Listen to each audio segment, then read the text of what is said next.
Catherine Bonafé et j'ai fait partie pendant 15 ans d'une compagnie de théâtre bilingue qui parlait occitan provençal et français. Et c'est à cette occasion-là que j'ai rencontré Jean-Marie Lamblard. Donc je parle des années 70 qui sont des années tout à fait particulières au niveau en tout cas de l'émergence d'une parole théâtrale dans toutes les régions en France. Jean-Marie, lui, à ce moment-là, était dans l'équipe de Benedetto à Avignon. Pierre Prouvez, instituteur à la retraite, amateur d'images, amateur de chansons. Et à cette occasion-là, effectivement, faisant un travail sur Colette Mani, j'ai rencontré Jean-Marie Lamblard parce que Jean-Marie Lamblard, avant de venir à Martigues, a eu une histoire avec Colette Mani. Une histoire, c'est beaucoup dire de raconter comme ça, mais il était allé se promener avec Colette Mani sous le pont du Gard en 1969, au moment où ils étaient ensemble au Festival d'Avignon chez Benedetto, au Théâtre des Carmes, et il y avait un concert de Colette avec Ernest Pignon-Ernest qui dessinait, Jean-Marie qui travaillait avec Benedetto, alors un peu comme comédien, mais beaucoup comme rodise, ça ne lui plairait pas comme mot, mais comme personne qui travaillait sur le matériel. Et Colette m'ayant dit ça, moi je suis allé, j'ai contacté Jean-Marie Lamblard et on a fait un entretien d'1 heure avec lui où il m'a parlé de Colette, où il a raconté et sa vie et en même temps le rapport avec Colette Mani. Maurice Pascal, j'étais adjoint au maire de 1972 à 1983, chargé bien entendu des questions culturelles et en particulier de l'Office municipal socioculturel. Je m'appelle Jean-Louis Joanneau. Donc j'ai travaillé à Martigues pendant plusieurs années et j'ai dû finir à peu près juste un peu avant Pascal et Lamblard. Je crois que j'ai travaillé jusqu'en 82, moi.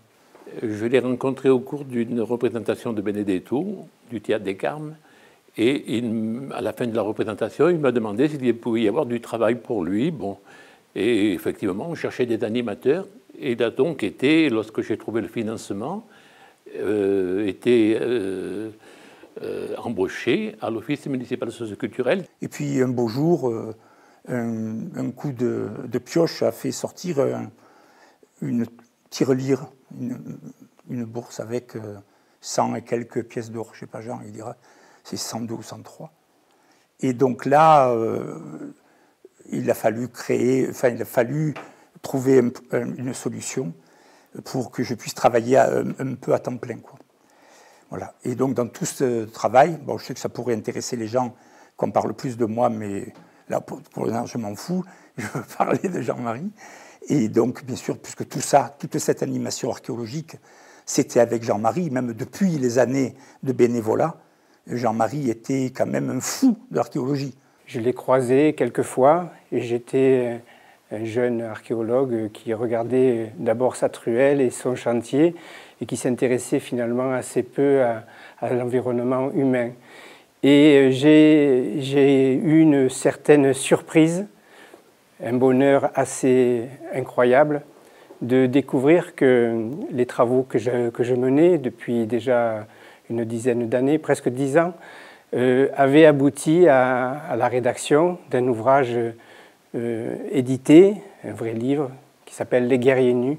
Et donc pour moi ça a été une certaine révélation puisque cette transmission que nous avons quand même du mal à faire à travers nos poteries, nos murs, nos couches archéologiques, Jean-Marie avait réussi à la mettre dans un roman archéologique mais qui n'était pas du tout un roman rébarbatif, à visée purement pédagogique, mais qui déjà montrait sa qualité d'écrivain.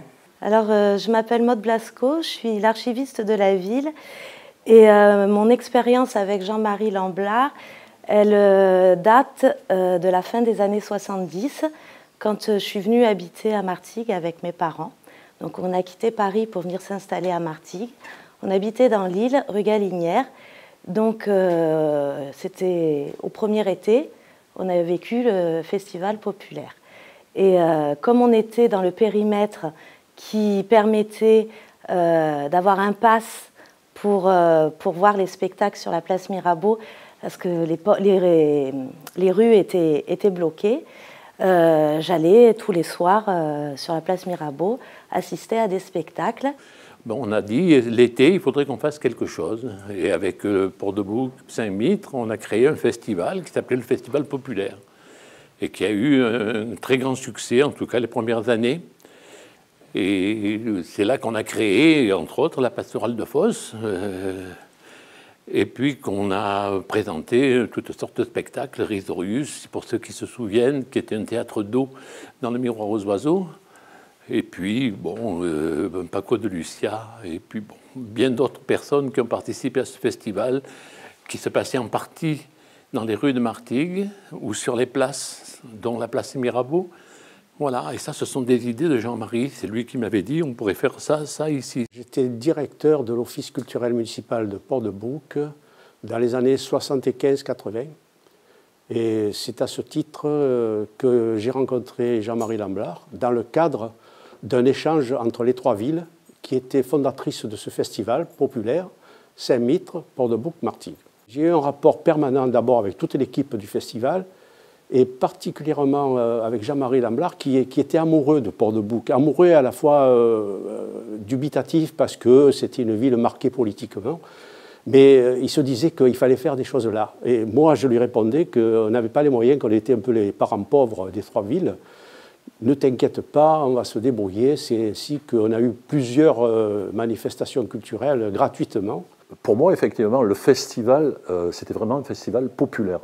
C'est-à-dire qu'il y avait vraiment, je ne sais pas, la part de Jean-Marie là-dedans, mais ce que je sais, c'est que c'était vraiment très populaire de par les gens qui fréquentaient et de par les programmations qui étaient faites, que moi, j'ai toujours été très étonné. Et je me rappelle très très bien d'un des spectacles qui était La vie de Galilée. Donc je ne sais pas, je dois avoir 9 ans, quelque chose comme ça. J'ai 9 ans, je vois La vie de Galilée et c'est quelque chose dont je me souviendrai toujours et qui m'a donné envie d'abord de retourner au théâtre et puis quelque part de faire des études d'histoire, je pense.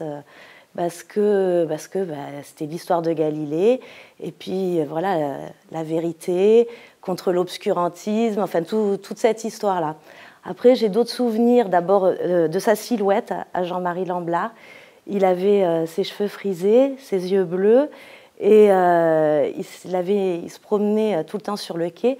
Moi, j'étais avec mes copines sur le Miroir aux Oiseaux, on jouait. Et donc, il nous connaissait, il connaissait nos prénoms. Et à la sortie du livre Contes et légendes populaires, moi, ça a été pendant très très longtemps un livre que j'ai lu. Je pense que pour des tas de raisons, mais qui tiennent aussi à la politique française, et dans la politique française, à la politique municipale de Martigues, il y a eu quelque chose comme peut-être un nouveau baptême, une renaissance de Jean-Marie à Martigues. Il y a quelque chose qui s'est passé là, qui tenait à lui, bien entendu, très profondément, à tous les gens qu'il a rencontrés, mais aussi à cette période extraordinaire de liberté. Alors, bien entendu, maintenant, on disait dans la lettre d'Alran, rappeler aux jeunes que, oui, tous ces jeunes qui ne sont plus libres maintenant, rappelez que nous, on a eu quand même l'extraordinaire chance de 81 à 86 d'être libres. C'est vrai que Jean-Marie, avec d'autres, Jean-Marie Lamblard, ont marqué ce territoire. À une époque, effectivement, j'entendais tout à l'heure les mots de liberté, les mots de création, de recherche sur une ville qui essayait de construire son avenir dans une période qui n'était aussi pas si simple que ça, où il fallait essayer à la fois de retrouver peut-être des identités multiples. Et c'est vrai que Jean-Marie a beaucoup travaillé. Il a travaillé avec les pêcheurs, il a travaillé sur la mémoire populaire, il a travaillé sur différentes choses qui finalement ont toujours été pour nous, en tout cas un peu un livre de chevet, parce que même si l'époque a complètement changé, on se réfère toujours à cette période de turbulence, d'envie, de désir, de création, de désir un petit peu de sortir de nous-mêmes. Et c'est considéré, bon, cette période-là est vraiment considérée comme un acte fort de politique culturelle, d'innovation. et qui reste non seulement dans cette mémoire-là, mais aussi dans l'action qu'on veut mener aujourd'hui dans la culture. Jean-Marie, c'était quelqu'un d'extrêmement impliqué, mais il avait toujours une façon qui me plaisait beaucoup, parce que moi, je n'y arrivais pas d'être comme ça, parce que j'étais beaucoup plus jeune que lui, et d'avoir un peu du recul et d'avoir toujours un petit sourire, pas du tout narquois, mais au contraire, qui amenait à se sentir en confiance. Et ça m'a beaucoup aidée, parce que moi, j'avais 20 ans quand il en avait beaucoup, bien plus, et d'une certaine façon, ça m'est toujours resté. C'était un garçon qui ne s'énervait pas, mais qui avait une façon un peu particulière de montrer qu'il était en désaccord. Il suffisait qu'il recule sa tête de 4 cm et on comprenait parfaitement qu'il y avait Coucarin qui bouléguait. Voilà. C'était quelqu'un d'extraordinaire. Avec ses pintades qu'il nous racontait, il a passé sa thèse quand il était à Martigues. Mais avec tout ce qu'on a dit ou ce qu'on peut dire sur lui, c'est-à-dire sa gentillesse, son ouverture d'esprit, ses compétences. Il était très près de la population, très près des gens et très près des élus. Je crois qu'avec nous, il donnait le maximum de ce qu'il avait. C'était quelqu'un de passionné, c'était très bien. C'est quelqu'un qui avait un regard bleu, comme la mer, et qui vous a invité dans son univers à lui, qui était un univers fait d'informations, d'anecdotes. Il avait un amour de la mer. D'ailleurs, il m'a confié quelques textes et j'ai le souvenir par la suite, parce que c'est quelqu'un qui manquait à mon paysage, j'ai essayé de le retrouver. Je l'ai retrouvé dans les années 2005-2006 sur Paris. Moi, je m'appelle Ahmed Temar. Je suis un ami à Jean-Marie depuis que je suis petit. Donc voilà, moi j'ai rencontré Jean-Marie pas dans le cadre du travail ou j'étais très très petit moi lorsqu'il m'a connu. Grâce à lui, j'ai connu Jean-Louis Johannot et quand j'étais jeune, j'allais faire de l'archéologie dans l'île, les premières fouilles archéologiques. Pour moi, c'est une période extraordinaire d'entente amicale, profonde. Et bien entendu, Jean Chaucery le rappelait, pendant qu'on faisait tout ça, lui, il avait dans l'idée de mener un projet de roman. Et donc, nous, tout ce qu'on faisait sur l'archéologie, lui, il en faisait son miel pour le sortir comme un roman archéologique. Et c'est ce qui lui a permis de faire les guerriers nus. Il a su dire en des mots à la fois d'une grande précision, mais d'une extrême poésie. Il a su décrire le pays que l'on découvrait à la suite de Jean-Louis et avec d'autres, le pays de Martigues, qui était inconnu, puisque avant nos fouilles, l'histoire de Martigues démarrait au XIIe siècle. Nous, on l'a fait remonter pratiquement au XIIe siècle, mais avant Jésus-Christ, et en centre-ville. Un texte donc de cet ouvrage, Les guerriers nus, avec des couvertures de Ernest Pignon-Ernest, qu'il a fait venir à Martigues, et qui a donné au musée Ziem une fresque qui est encore là depuis presque 40 ans et qui restera, j'espère, longtemps. La contrée où prospèrent les Matugénos forme un delta majuscule. Sa pointe en amont se perd dans la vallée du Rhône, là où naît le grand vent. Vaste pays, scelant entre le compas de ses jambes la mystérieuse Crau. C'est le centre du monde. Il s'épaule à l'Alpe, pose sa tête contre le Ventoux, coudoie l'Ibérie et tient dans ses doigts l'eau amère et l'eau fertile, le Vacarès et l'étang du Martègue. Ce grand corps a les pieds dans la mer. Un crabe nommé Massalia lui ronge le talon gauche. Triangle heureux ou fortuné, ses habitants ne le nomment pas. C'est le pays de leur langue, la terre où reposent leurs souches, où s'activent les groupes et les clans. Les Matugénos demeurent sur la base marine. Il était allé à l'école, ça ne l'avait pas passionné, sauf un institut qui était branché pédagogie freinée et qui lui avait donné le goût de l'écriture, le goût des archives.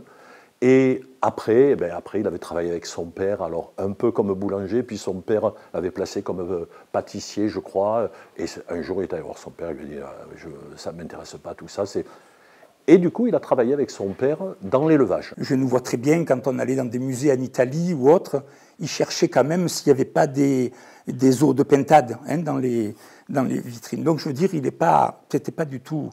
Et en tous les cas, quand un jour on a pris la voiture, il m'a dit tu viens avec moi, on va à Naples, c'était pas du tout préparé, et c'était à une époque où il y avait encore des frontières. On est parti à Naples comme ça pour photographier sur un mur de Pompéi une pintade. Et donc je veux dire, il n'y avait aucune coupure entre les deux. Alors bien sûr, nous partis pour 3 jours à Naples, et on revenait avec une photo de pintade, et bien sûr des milliers d'autres choses en tête. Ça va de soi. Et on revenait dans ce chahut martégal intégral où tout sortait en même temps, où toutes les initiatives étaient bonnes en même temps, où on s'engueulait beaucoup aussi. Maurice Pascal, ça n'empêchait pas d'avoir son franc-parler, mais en tous les cas, un franc-parler qui faisait qu'à la fin, les choses se faisaient. Colette lui avait dit « il faut te faire rencontrer Lévi-Strauss ». Et Jean-Marie Lamblard dit « Lévi-Strauss ». Alors, ils n'ont pas rencontré Lévi-Strauss, ils ont rencontré Théodore Monod au Musée de l'Homme, qui, entendant parler de la pintade et ce que Jean-Marie, qui était quand même un homme avisé, il avait amené de la documentation sur tout ce qu'il avait recherché, Théodore Monod a appelé Raymond Pujol, un chargé de thèse, il a dit « il faut que ce monsieur écrive une thèse sur la pintade, nous n'avons rien là-dessus ». Jean-Marie, et le voilà à Nostradamus, sur la une de ce livre. Les Calendes Martégal, c'est quand même un souvenir. Il faut quand même oser jouer cette pièce à Port-de-Bouc, dans un milieu ouvrier, où ils ont eu du mal parce que c'était en occitan, mais c'était un occitan qui était compréhensible dans la façon dont Alranc avait fait un chemin de mots entre le français et l'occitan. Ce qui fait que même si on ne comprenait pas l'occitan, et c'était le cas des Ports-de-Bouquet, on comprenait la pièce. Jean-Marie, à un moment donné, a arrêté toute son expérience avec l'équipe du Théâtre des Carmes de Benedetto à Avignon. Et à ce moment-là, comme on se connaissait déjà un petit peu, qu'il était très penché sur toute l'importance de la culture provençale, bien, on s'est rencontrés, puisque nous aussi, nous étions axés là-dessus, sur tout le tas de la carrière. Et nous avons fait une création avec lui qui s'appelle La Pastorale de Fos. C'était la première fois qu'une ville nous proposait une convention de travail, et ça a été nos premiers salaires, tout petits. Et Jean-Marie, à ce moment-là, nous a rejoints. Et on a pu faire pendant 4 mois ici, à Martigues, des enquêtes auprès de toute la population, tous les genres de travail, que ce soit le travail industriel, les bergers, les pêcheurs, tous ces nouveaux arrivants de Savoie, de Dunkerque, et aussi évidemment de l'autre côté de la Méditerranée. Et à partir de là, on a écrit sur la trame de la pastorale traditionnelle, une pastorale qui fut énormément critiquée à l'époque, mais qui a beaucoup fait discuter, c'était ça l'important. On a fait une pastorale contemporaine, la pastorale de Fos. Il avait une fascination pour la mer, même en tant que gardois, quelqu'un qui élevait des pintades, tout à coup découvre cette mer, et je pense qu'il y a été attaché. Et je me souviens des dernières conversations sur Paris, où à la fois il était fasciné par un retour possible ici, mais à la fois ça lui faisait peur, parce qu'il avait besoin de cette mer. Donc c'était un petit peu le côté contradictoire de cet homme, qui était en fait un vrai poète. J'en garde un souvenir extrêmement attachant. Lorsqu'il est parti, je me suis un petit peu désintéressé à ce qu'il a fait. Je sais qu'il est parti au ministère sur mes conseils, parce qu'il m'a demandé s'il pouvait s'en aller. Je lui ai dit bien sûr. Et je lui ai fait un rapport extrêmement élogieux pour qu'il puisse rentrer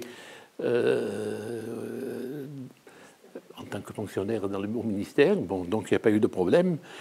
Et après ça, on s'est un peu perdu de vue. Je suivais sur Internet à partir de l'an de 2005, peut-être 2010, son blog qui s'appelait Archipel, la lettre d'Archipel, et qui m'ont rappelé beaucoup de souvenirs. Sur la Boutargue, sur les 3 couleurs de Martigues, sur tout ce qu'il écrivait sur la figue de Michel-Ange, etc. Et du pape.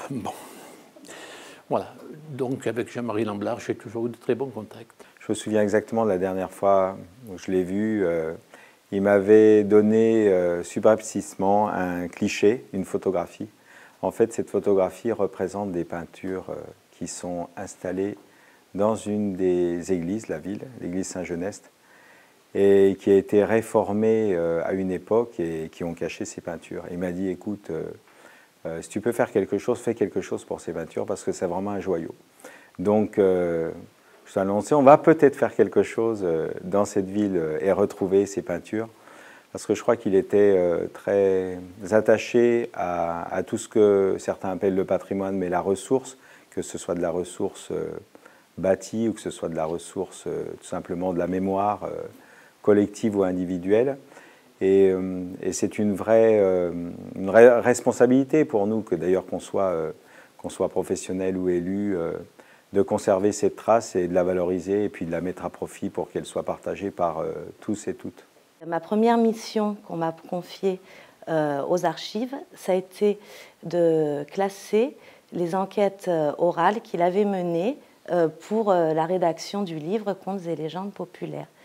Donc c'est quelque chose qui, moi, me touchait particulièrement parce que je me rappelais non seulement de son livre et le fait de l'avoir rencontré, mais en plus pour la culture locale et patrimoniale de la ville, ces enquêtes orales sont énormes. Mon grand regret, c'est qu'il y a 10 jours, j'ai envoyé un mail à Jean-Marie pour lui demander l'autorisation d'utiliser une photo de Colette Mani qu'il avait faite pour mon film. Et ne recevant rien dans les 4 jours qui suivaient, j'ai cherché en me disant peut-être je me suis trompé de mail. Et allant sur Internet, j'ai découvert qu'il était décédé au mois d'août. Et là, ça, c'était vraiment mon grand regret de ne pas avoir pu lui reparler. Là, on ne s'était pas vu depuis peut-être 2011-2012. Voilà. Ce que je retiens pour finir, c'est son éclectisme. Voilà, il n'avait pas d'œillère. Il pouvait s'intéresser aussi bien à des bâtiments religieux, à des manifestations politiques ou syndicales, à des gens, aux hommes, et sans faire de frontières, et en ayant un regard tout à fait amical, bienveillant pour les exclus. Et ça me paraît, je finirai là-dessus, très important pour les gitans, pour les immigrés. Voilà, donc ça me paraît essentiel, et ça résume la vie de Jean-Marie et la philosophie que, quelque part, à mon petit niveau, j'essaye de garder.